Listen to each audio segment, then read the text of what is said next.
Hey guys, Michael B. the Game Genie here. Today I'm going to be answering 4 questions about me related to gaming.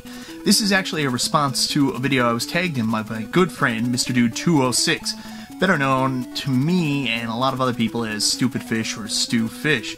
Anyways, he asked me a couple questions. I'm here today to answer them. And first, before I do anything else, I want to apologize. I've been offline for the last little while. Usually I try to get through these pretty quickly. Sorry, Stu, it's taken so long.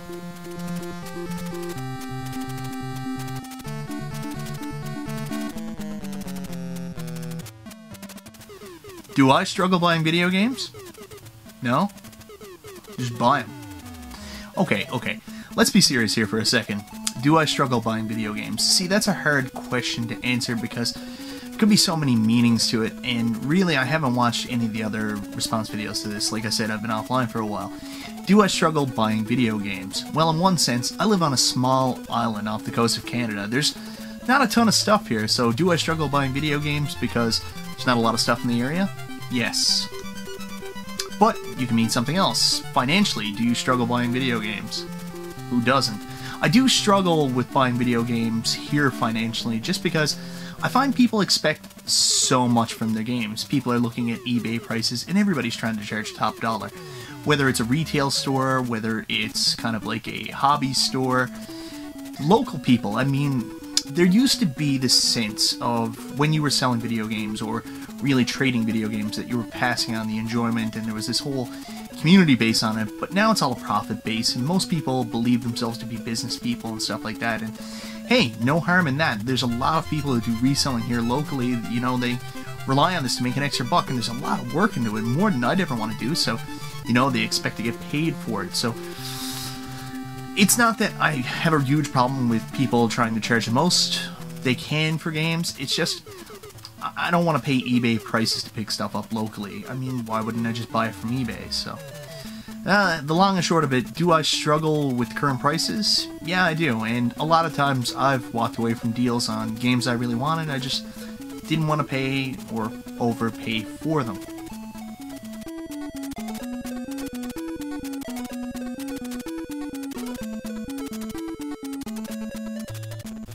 Have I regretted trading in a game? Well, no. I'm one of the lucky people that really didn't get into the habit of trading in games.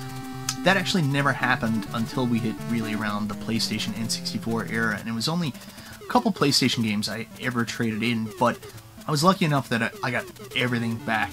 I think out of everything I ever traded in, which was a very small amount because I'm a massive hoarder and what is given to me is more important than any value for what it is, so okay, try not to ramble here.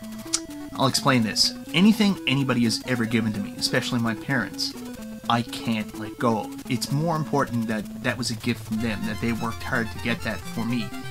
Even if I didn't love the game, like for Christmas my mom got me Batman Forever on the Super Nintendo. But, you know, it's something I'm going to hold near and dear for the rest of my life because it means something to me that she got it for me.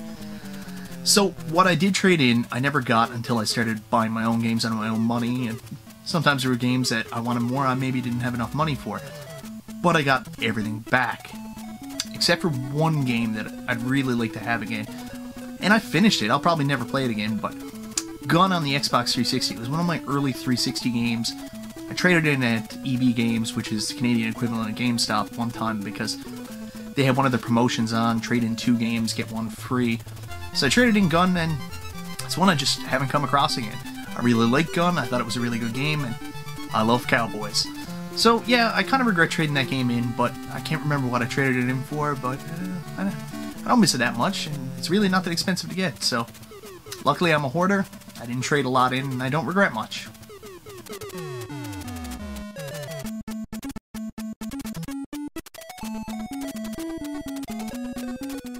If I could play a game again knowing nothing of it, what would it be? Well, see, this is easy and hard. It's easy because my favorite game of all time is The Legend of Zelda: A Link to the Past.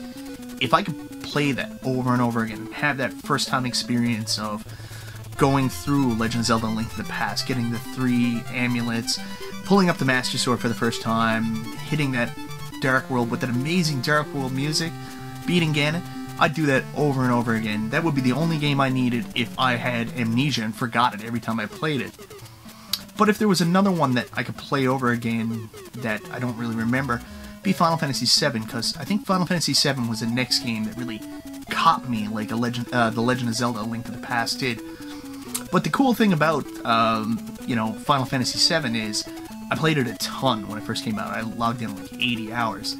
But I've never really gone back to it. So really today, when I go and play Final Fantasy VII, like sometimes I'll just play a couple hours in, it's like I'm doing it for the first time again, because I don't really vividly remember it. Like, step by step, I remember everything I did in The Legend of Zelda: A Link to the Past. I mean, I play at least once or twice a year, so everything is burned into my memory. But, long role-playing games, you kind of forget things, and it seems anew. So, Legend of Zelda: A Link to the Past, and in real life, I forget Final Fantasy VII, so it's fun playing that.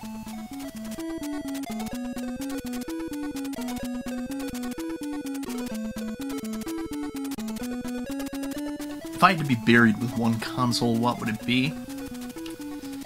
I mean, anybody watching this is going to say easy answer is your NES, but I don't know.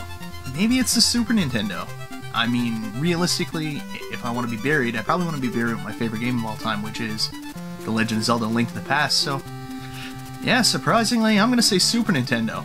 I know that's going to shock people, but I need me some Zelda.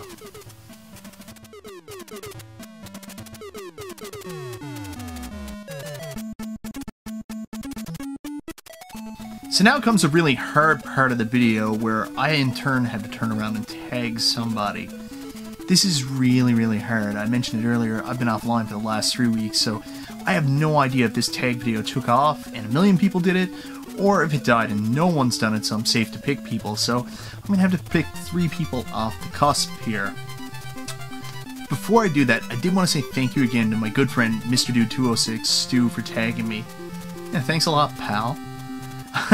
Also, I'd like to mention to everybody that I believe this tag video actually started with the 16-Bit Brothers, because I know they tag Stu, so hopefully I have the point of origin right, and the 16-Bit Brothers are awesome, so check them out. So, now I have to tag people. So, who am I going to tag? I'm going to tag my good friend, EdT1138, Ed, the master of Top 3 Tuesday, who is, in one of my opinions, one of the biggest reasons that I'm here on YouTube, that I developed a following, that so many people got to learn about my show. And Ed, you know what, I haven't seen you do a video in a while. You probably have, and I haven't seen it because, again, I've been offline, but I want you to do one. I want to hear your answers to these questions. I know you've probably already been tagged, especially in this community. Everybody thinks the world of you, so I definitely know I'm not the first, but if I am, cool. If I'm not, I'll have to go back and look to see if you did do a response to this tag. Second up, I'm going to tag my friend Mike. People know him better as Mike Tendo or his channel name Dongled. Mike does excellent reviews. I really like his stuff, and he's like the nicest guy in the world. We've talked to him one time, I think, on our podcast. And he's just super nice. So, Mike, I'd love to hear what you have to say about that, what your answers to these questions are. Last, this one's going to be a little bit tougher. Again, I don't know who's been tagged, so again, I'm going to have to do this off the cusp. So, oh man, this is really hard. The Thrift Dwellers. I don't know if you guys have been asked yet.